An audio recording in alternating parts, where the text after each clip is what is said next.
chapter, I will talk about the atomic bombings of Hiroshima and Nagasaki in Japan. Close to the end of World War II, the US and Japan were still warring. After Japan unexpectedly attacked Pearl Harbor in 1941, a naval base in Hawaii, the US began to prepare for war. Towards the end of 1944, the US took control of Saipan, which is part of the Northern Mariana Islands. This allowed B-29 bombers to have a close base to land and drop bombs, which thus began the US's firebombing campaign. From March 9th to 10th, the Tokyo air raid dropped firebombs, leaving millions homeless and thousands dead. 2 months later, Germany surrendered, but Japan still resisted for months. In July, the Manhattan Project created a functioning atomic bomb, and the United States wanted to test it out. When Japan refused to capitulate, this was their chance. On August 6, 1945, Hiroshima was hit by a bomb early in the morning. The bomb devastated a mile radius, with surrounding fires reaching 4.5 miles.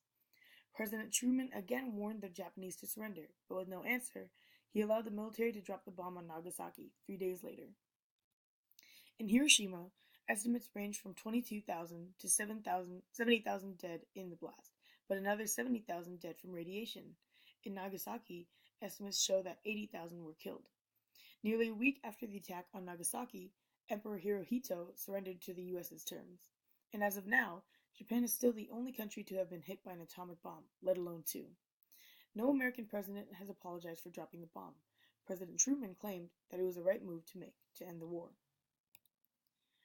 Truman was forced to drop these bombs because Japan was not willing to give up. Suicide bombers were attacking in droves with such fury that American troops were being demoralized. The president feared that the entire country could mobilize, and it was true.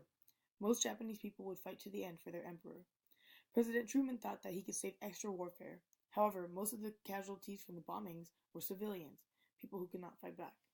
His defense was that all other options had been exhausted.